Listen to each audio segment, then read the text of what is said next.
পশ্চিমবঙ্গ রাজ্য আইসিডিএস কর্মী সমিতির তরফ থেকে সল্টলেক শৈশালী ভবনের সামনে বিক্ষোভ, স্থায়ীকরণ সহ একাধিক দাবিতে এই বিক্ষোভ।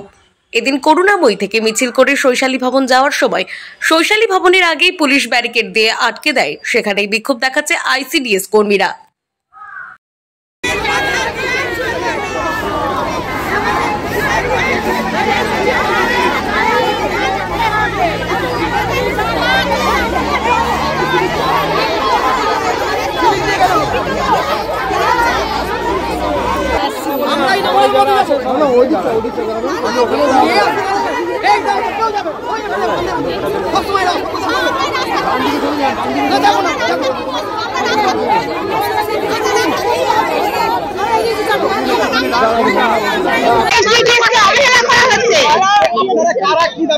আমরা পশ্চিমবঙ্গের রাজ্য আইসিডিএস কমিশনের সিআইটির পক্ষ থেকে আমরা এসেছি আমাদের 10 দফা দাবি নিয়ে।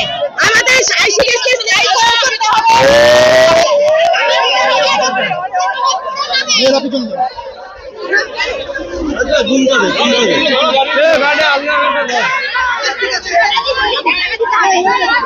আমি তো চাপ খেয়ে গেলাম।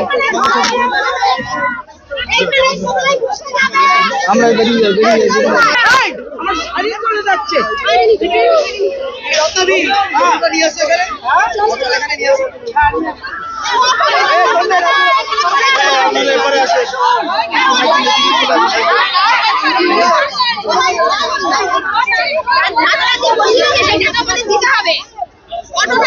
ডিমের দাম দিতে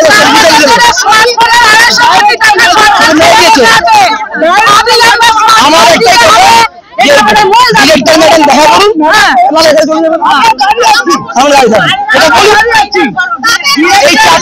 এই চারটে পুলিশ দিয়ে আমাদের আটকাতে পারবে?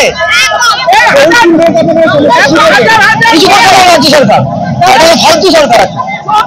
তোর সরকার একটা 400 কোটি টাকা মেরে দিয়েছে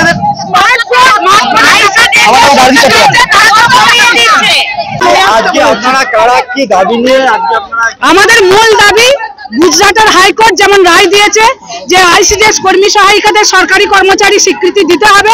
আমরা পশ্চিমবাংলায় এই দাবি রাখছি যে আইসিডিএস কর্মী সহায়িকাদের 50 বছরের প্রকল্প, 50 বছর ধরে আমরা এই পরিষেবা দিয়ে যাচ্ছি। অতএব এবার আমাদেরকে সরকারি কর্মচারী স্বীকৃতি দিতে হবে। গ্র্যাচুইটি 1972 অনুযায়ী আমরা গ্র্যাচুইটি পাওয়ার যোগ্য, কিন্তু রাজ্য সরকার আমাদের গ্র্যাচুইটি দিচ্ছে না। আমাদের দাবি গ্র্যাচুইটি দিতে হবে। সেই সঙ্গে স্মার্টফোনের জন্য 250 কোটি টাকা কেন্দ্রীয় সরকার 2019 সালে রাজ্য সরকারকে দিয়েছে। 4 বছর ধরে রাজ্য সরকার আমাদেরকে বলছেন ফোনের টেন্ডার হচ্ছে, ফোনের টেন্ডার হতে 4 বছর সময় লাগে। আজকে আমরা হিসাব নিতে এসেছি ফোনের টেন্ডার হতে কতদিন সময় লাগে। আমরা আমাদের দাবি 1 মাসের মধ্যে ওই 250 কোটি টাকা খরচা করে স্মার্টফোন দিতে হবে। 4 বছর ধরে আমাদের ইউনিফর্ম দেয়নি। ইউনিফর্মের 4 বছরের টাকা কোথায়? এবং অবিলম্বে আমাদের ইউনিফর্ম দিতে হবে। সেই সঙ্গে ডিমের দাম 8 টাকা চলছিল, আমাদেরকে 6.5 টাকা দিয়ে ডিম কিনে খাওয়াতে হচ্ছে। বাজার দর অনুযায়ী ডিম সবজির দাম দিতে হবে এবং প্রতি মাসে দিতে হবে। ডিম সবজির দাম হচ্ছে যে 3 মাস 4 মাস অন্তর মেয়েরা পাচ্ছে। আমরা বলেছি প্রতি মাসে এই বিল দিতে হবে। 100 জনের রান্না হলে 21 টাকা জ্বালানি। আমরা বলেছি এই জ্বালানি বিল অবিলম্বে 100 টাকা করতে হবে। 2014 সাল থেকে মেয়েদেরকে খালি হাতে বসিয়ে দিয়েছে। আমরা বলেছি সেই 2014 সালের মেয়েদেরকে 5 লক্ষ টাকা অবসরকালীন ভাতা দিতে হবে এবং 2022 সাল থেকে যারা এখন অবসর নিচ্ছেন তারা আজকে 2 বছর হলো কোনো টাকা পায়নি। আমাদের দাবি তাদেরকে এই অবসরকালীন টাকা দিতে হবে। তার সঙ্গে খাবারের গুণগত মান বাড়াতে হবে। এলাকার গরিব শিশু তাদের পরিপূরক পুষ্টিটা যাতে উন্নত মানের পায় সেইটা করতে হবে। এতগুলো দাবি নিয়ে আজকে আমরা ডাইরেক্ট করতে হবে। আমাদের ন্যূনতম মজুরি 26,000 টাকা।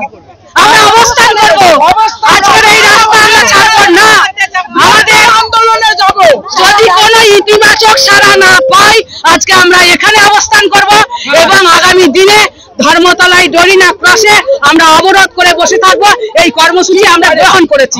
সরকার কি করে? ইন্দ্রাণী মুখার্জি, পশ্চিমবঙ্গ রাজ্য আইসিডিএস কর্মী সমিতির কার্যকরী সভানেত্রী।